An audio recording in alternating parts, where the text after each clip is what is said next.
What is happening, you wonderful people? So I got a chance last night to go see the new Sony Marvel film, KRAVEN the Hunter. And in this film, we follow KRAVEN the Hunter, played by Aaron Taylor Johnson, as he goes on a mission to become the greatest hunter in the world. But soon he becomes the hunted instead of the hunter. And that's all I can say without giving too much away. This is a non spoiler review, so no spoilers. Let's talk about it.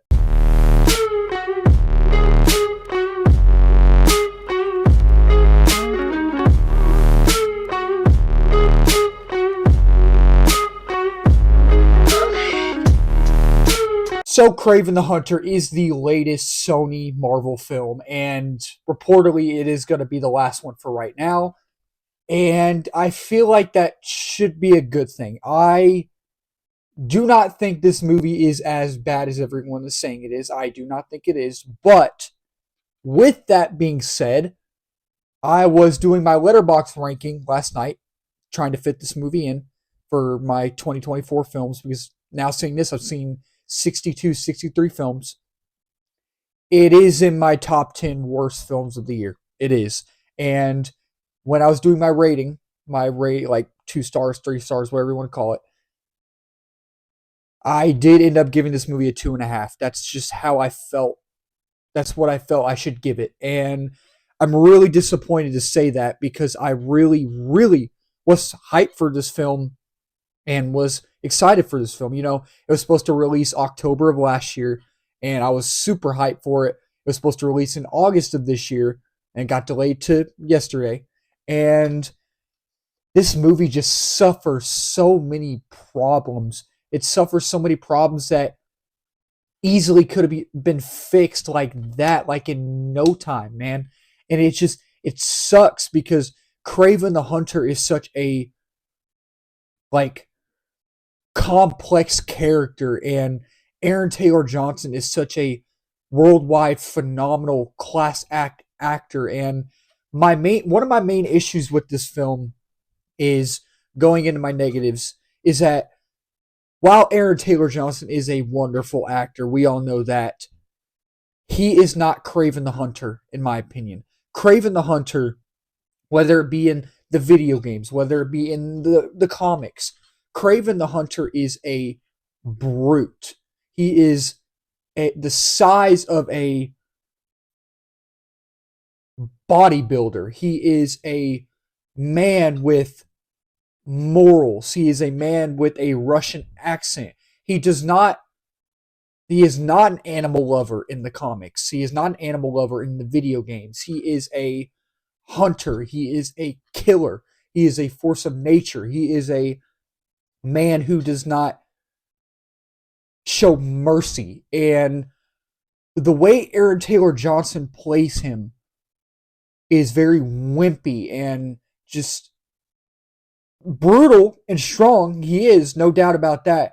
But you can see his weaknesses. And with the KRAVEN in the comics, the KRAVEN we all know, he is not wimpy. He is not scared. He is fearless. And while Aaron Taylor Johnson does have some cool action sequences, and he does well with what he's given in this film, he just doesn't play the KRAVEN we know. And Russell Crowe in this film, Russell Crowe's great in everything he's in. There's no doubt about that. Everyone loves Russell Crowe. He's great. He was pretty good in this film. I will say he's really good in this film. And he does good with what he's given to work with, you know. And he has a purpose for being in this film. And he just comes off as kind of like annoying and kind of like this jerk type figure. And it's just, you don't like his character. He's not interesting. You know what I mean? He's not, all he's there for is to bash his two sons, and all he's there for is to show how evil and strong he is, you know. And I don't know the actor's name. I think he was one of the princes or whatever in Gladiator 2. I don't know his name, but he played Chameleon. Dmitry Smurdy, however you say his last name. KRAVEN's younger brother. And I feel like he did a good job for the most part, and his character kind of takes a tonal character shift at the end, and I like what they did with his character. I like that.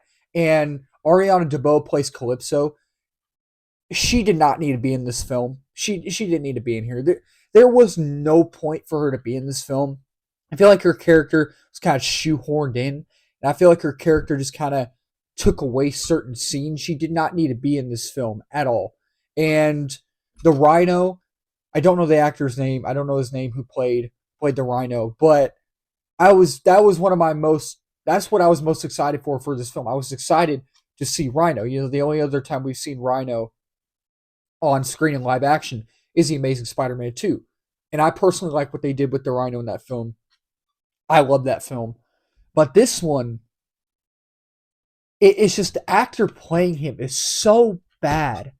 And the way they utilize the Rhino, the way they write this character is he's barely in the movie. He's only in the movie at the end. And when he's in the movie at the end, he's only in it for like 5-10 minutes, 6-7 minutes. And it just doesn't work. It doesn't work. And the ADR in this film, like, I didn't notice it at first. I was like looking out for it, and I was like, I don't see any bad ADR. What are y'all talking about? But then there were points in the movie where Ariana DeBose and Aaron Taylor Johnson were talking to each other, and I was like watching Ariana DeBose's lips and Aaron Taylor Johnson's lips a little bit, and I was like, oh yeah, I see that. Oh, that's bad. That's really bad.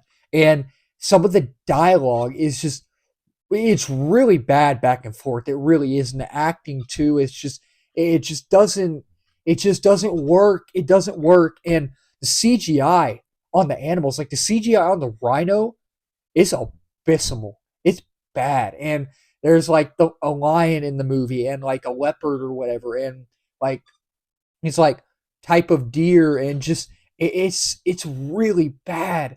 It's really bad, and it's just some of the humor lands a little bit, but it just doesn't. Overall, it just does not work. So talking about some of my positives now to get the negatives out of the way and to be positive, because I always like to be positive. I feel like that, at times Aaron Taylor Johnson did good. Like I feel like for everybody, there were times where the acting wasn't so bad. You know what I mean? And I feel like there were times where the dialogue at times felt like it wasn't horrible. You know what I mean? So the movie has its moments, and I feel like for the most part, sometimes the action is okay. It's pretty good, and it is violent and gory. I'll tell you that. It is very violent and gory. And, there are some cool shots in this film, and I feel like this film is directed well. I really do feel like this movie's directed well. And, I thought, what they did with the ending with Chameleon, with Dimitri, was actually pretty cool. I thought it was pretty cool. And I don't want to really say that's a spoiler because I'm not telling y'all exactly what happened. Y'all know who Dimitri is. If you read the comics, you know who Dimitri is. I say Chameleon, but I'm not giving anything away, okay? Because this is a not-spoiler review. I'm not trying to spoil anything. So, that's all I have for my positives that I can think of. So, KRAVEN the Hunter, it's not that great.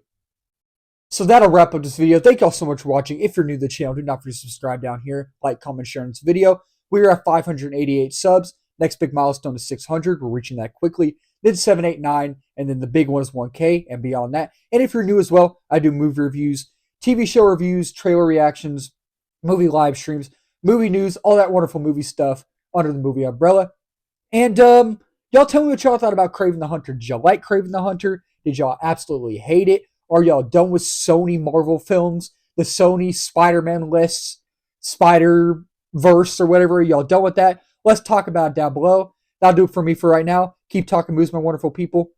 A little bit of housekeeping news real quick. I'm going to see Lord of the Rings War of the Rohirrim in a couple minutes. I'm leaving. So expect out of the theater reaction and a review later today. See ya.